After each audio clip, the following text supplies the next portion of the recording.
Bonjour à tous, c'est Maxime de la chaîne Autodomo. Alors aujourd'hui, on se retrouve pour cette présentation de la trottinette électrique connectée de la marque Evercross. Et donc au niveau du modèle, il s'agit du modèle EV10K Pro. Donc à travers cette vidéo, on va faire une présentation de la trottinette, on fera un petit tour ensemble dessus et puis on terminera par une conclusion. Mais avant toute chose, si vous n'êtes pas abonné à la chaîne, je vous invite à le faire tout de suite. Juste avant de commencer, je voulais vous parler un petit peu de ce qu'on va retrouver donc dans le carton. Donc, on a bien évidemment la trottinette. On va retrouver également donc le manuel d'utilisation. Il y a une partie en français, donc ça c'est très bien. En plus, la notice est vraiment très complète dessus, donc c'est très bien.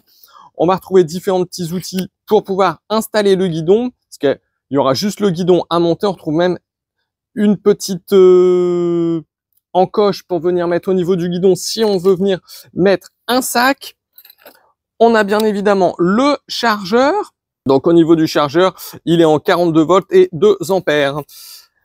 Et on va retrouver également différents catadioptres si jamais on doit venir changer ce qu'il y a ici. Et également une petite feuille d'instruction. On va faire une petite présentation donc au niveau de la trottinette. Alors, comme vous pouvez déjà le voir au niveau du look, c'est assez sympa. C'est urbain et assez sportif quand même, avec les petits rappels de rouge qu'on va retrouver donc au niveau des câbles, au niveau des roues, même ici au niveau du système de pliage. Donc, c'est assez joli. Moi, j'aime bien, ça donne un petit côté un peu sportif.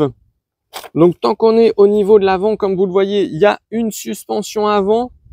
On va retrouver dans la roue avant le moteur, donc de 500 watts qui va permettre d'avoir une vitesse maximale, donc sur route privée si c'est débridé, de 30 km/h, sinon le mode bridé 25 km/h. Donc bien entendu, le mode débridé sur terrain privé uniquement. Au niveau des pneus, on est sur des pneus de 10 pouces et ils sont pleins. Hop, à l'arrière, on va retrouver notre frein à disque. Et pareil, donc pneu plein à l'arrière, en 10 pouces aussi. On a également un clignotant à l'arrière. On aura également aussi le clignotant à l'avant qui va être ici dans le guidon. On verra tout à l'heure quand on s'occupera du guidon. On va revenir au niveau du deck, là où se trouve donc notre batterie. Donc c'est une batterie de 36 volts de 12 ampères-heure. Donc au niveau du chargement, on va être à peu près sur du 8 heures quand elle est complètement déchargée. Et ça va nous permettre d'avoir une autonomie d'environ 35 km, vraiment au maximum du maximum. Donc vraiment, comptez un petit peu moins quand même. Alors au niveau de l'arrière, je vous disais, il y a également un système de suspension. Alors on le voit pas bien, il est un petit peu caché, vous voyez. On va essayer de passer un petit peu en dessous, de voir un petit peu, vous voyez. C'est ce système-là qui va permettre d'absorber un petit peu les chocs et les vibrations. À l'arrière, bien entendu, on retrouve notre phare arrière. Et donc, on peut voir donc le clignotant droit et de l'autre côté, le clignotant gauche avec une bonne vue sur le frein à disque. Alors, on se retrouve au niveau du guidon de notre poste de pilotage. Donc, pour venir allumer la trottinette, c'est très simple. Un appui long sur le bouton on-off. Vous voyez, ici, elle vient s'allumer. Alors ici, elle clignote un petit peu au niveau de la vidéo. Sur l'écran, ça clignote pas du tout. Un appui court pour changer le mode. Donc ici, on était au mode éco. Là, on est au mode drive. Le mode sport, le mode piéton avec donc le phare qui s'allume. Ici, je vais repasser au mode éco. Si je veux allumer les phares, un double appui. Donc le phare avant est allumé, le phare arrière également. Un double appui. Si je veux l'éteindre, un appui long. Donc ici, on a notre système pour venir verrouiller la trottinette une fois qu'elle est pliée. On a notre petite sonnette, le frein. Donc au niveau du frein, ça va être un frein qui va être combiné. Donc on aura le frein à moteur dans la roue avant et le frein à disque dans la roue arrière. Ici, on a donc notre petite manette pour pouvoir accélérer. Alors je vais soulever un petit peu la trottinette, voilà. Donc là, vous voyez, je suis au mode éco. Si je me mets en mode drive, le mode sport, et on a bien les 25 km/h. Donc là, elle est en mode bridé. Ici, on va retrouver donc notre clignotant droit, qu'on va retrouver juste ici, avec un petit rappel sonore. On rappuie dessus pour l'éteindre. Le clignotant gauche, pareil, petit rappel sonore également. On appuie pour l'éteindre. Et ici, au niveau des poignées, on a donc des poignées en aile de papillon. Alors, donc pour la ville, c'est plutôt sympa. Elles sont assez confortables. Le caoutchouc est assez agréable quand même. Alors, pour venir plier la trottinette, c'est très simple. On lève le petit loquet rouge ici. On tire la manette vers l'avant. Ici, il y a un petit bouton. On va venir appuyer dessus. Il y a une double sécurité finalement. Donc ça, c'est plutôt pas mal. Et on vient plier. Et voilà, c'est clipsé à l'arrière également. Et on n'a plus qu'à partir à balade à la main si on le souhaite, ou la charger dans le coffre d'une voiture ou dans le train. À savoir, elle fait 16 kg, donc elle est plutôt légère tout de même. Pour la déplier, bah, ça va être pareil dans le sens inverse, tout simplement. Hop. Et voyez, c'est déjà déplié. Donc c'est même beaucoup plus simple de la déplier que la plier. Juste avant de partir en balade avec et de vous emmener avec moi dans ma balade, je voulais vous montrer un petit peu donc les suspensions. Donc ici on a donc la suspension arrière, hein, lorsque je donne des petits coups de pied, qui amortit un petit peu. Et à l'avant, bah, c'est pareil. Alors à savoir que là, la trottinette est neuve, ce qui fait que les suspensions sont neuves également. Mais en général, les suspensions se font un petit peu parce que là, elles sont tout de même très très dures. Donc ici, on se retrouve maintenant donc dans l'application Evercross Pro, puisque comme je vous l'ai dit, la trottinette est connectée. Donc on va avoir plusieurs informations au niveau de l'application. Donc ici, on peut voir donc que la trottinette est bien connectée, puisqu'il y a le petit onglet Bluetooth et marqué qu'elle est liée en haut à gauche. On a donc le kilométrage total. Donc le kilométrage, c'est uniquement lors de la dernière balade finalement. On peut venir, si on le souhaite, verrouiller. Donc là, je ne peux plus accélérer, je ne peux plus rien faire avec. Je vais la débrouiller. On peut choisir également le niveau de vitesse, donc niveau 1, 2, 3 ou le mode marche. Donc on sélectionne par exemple le niveau 1, on sauvegarde. On a toujours un petit rappel sonore de la trottinette également. On peut choisir de mettre les phares. On peut choisir également le mode croisière. Donc ça, c'est pour le régulateur de vitesse. Le démarrage à 0 si on le souhaite ou pas. On a également en bas donc une navigation de carte, donc on a un petit plan également, donc ça peut être intéressant, et des informations donc sur la batterie, donc ça c'est pas mal aussi. Donc moi, vous voyez par exemple, il me reste 64% de batterie, et au niveau du kilométrage total, pour l'instant 0,4 km, puisque finalement je viens de la déballer.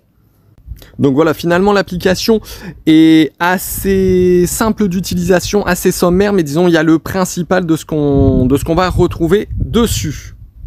Alors pour ceux qui sont habitués à Tuya ou Smart Life, bah écoutez, j'ai réussi à la connecter donc sur Smart Life.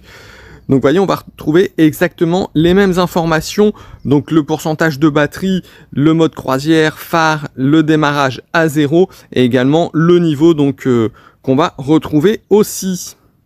On se retrouve donc pour un essai donc sur la route, voir un petit peu ce qu'elle a dans le ventre, hein. Donc ici, un démarrage à 0. Donc là, on est en mode bridé, voir un petit peu ce que ça donne donc pour atteindre les 25 km/h. Vous voyez, on y est quand même assez rapidement. Elle est assez puissante. Après, vous voyez, les suspensions sont tout de même un petit peu fermes, je trouve. Le deck, lui, bah, il faut s'habituer parce que moi, j'ai l'habitude avec des grosses trottinettes, donc le deck est un petit peu étroit.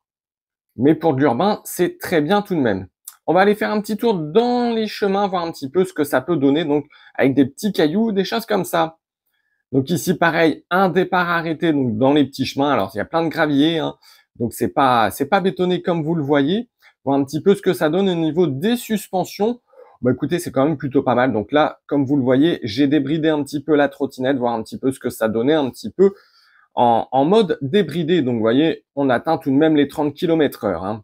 Ici, on repart donc sur la route pour faire un départ arrêté en mode débridé. Alors, ce que je trouve dommage aussi, c'est que le clignotant est mis sur la poignée d'accélération à droite, ce qui fait que lorsque l'on veut mettre les clignotants, on est obligé d'arrêter d'accélérer. Donc, c'est un petit peu embêtant. Vous voyez, au niveau du comportement routier, si je fais des zigzags droite-gauche, ça fonctionne plutôt pas mal. Au niveau du freinage, il est assez puissant, hein, on arrive même à faire des dérapages avec. Et au niveau de l'accélération, lorsque j'étais au niveau des graviers, ben je faisais des petites burns si je me mettais pas bien dessus tout de suite dès que j'accélérais. Donc comme quoi c'est quand même puissant. Donc comme quoi les 500 watts sont largement suffisants dans une utilisation de tous les jours. Donc pour conclure au niveau de cette EV10 K-Pro de chez Evercross, je vais commencer tout d'abord par vous parler du prix. On est à 399 €, ce qui la place dans la gamme moyenne au niveau des trottinettes de ce style. Je vais commencer par vous parler des points négatifs. Alors, j'en ai noté quelques-uns, mais finalement, ça va plutôt être un avis personnel, comme au niveau de la taille du deck, que je trouve un petit peu étroite. Moi, j'ai l'habitude des grosses trottinettes, donc les decks sont forcément un petit peu plus larges. Donc ça, c'est vraiment un avis perso. Ici, par contre, on va être sur une trottinette beaucoup plus urbaine, donc forcément, le deck sera un petit peu plus étroit. Pareil au niveau des suspensions que je trouve un petit peu fermes, bah ça va être un petit peu aussi selon l'utilisation de chacun. C'est vrai qu'avec des pneus pleins, j'aurais préféré peut-être que les suspensions soient un petit peu plus fermes, mais voilà, les pneus pleins ont l'avantage aussi de ne pas crever. Donc avantage de ce côté-là, inconvénient, il y a un petit peu plus de vibrations, surtout quand les suspensions sont un petit peu fermes comme ici, mais je pense qu'avec le temps, elles vont finir par s'assouplir un petit peu. Pareil au niveau des clignotants, j'aurais préféré peut-être qu'ils se trouvent du côté gauche, parce que c'est vrai que quand on est en train d'accélérer et qu'on veut mettre un clignotant droite ou gauche, c'est pas forcément évident. Au niveau des points positifs, bah, il y en a quand même plutôt pas mal dessus. C'est une trottinette qui est complètement sécurisée, donc elle est aux normes, donc on peut rouler complètement en France, il n'y a pas de souci là-dessus. Elle a les clignotants avant, les clignotants arrière également. Elle est assez petite pour la ville, donc ça c'est très bien aussi, on peut un peu se faufiler partout. Elle est légère, elle est facile à plier et elle dispose aussi d'une application. Donc l'application mobile, bah ça va donner un petit plus aussi à la trottinette. On va pouvoir la verrouiller à distance, etc. Vérifier plusieurs stats dessus, etc. Donc c'est plutôt pratique également. Donc pour moi, pour une utilisation urbaine, vu qu'elle est vraiment destinée à ça, bah écoutez, moi je trouve que c'est plutôt pas mal quand même, voire très bien, puisqu'elle a quand même pas mal d'avantages par rapport aux légers inconvénients que j'ai pu noter, mais comme je vous l'ai dit, c'est vraiment un goût personnel. Voilà, ben j'espère que cette vidéo vous aura plu. Si c'est le cas, n'hésitez pas à la liker, à vous abonner à la chaîne, puis moi je vous dis à bientôt pour d'autres vidéos.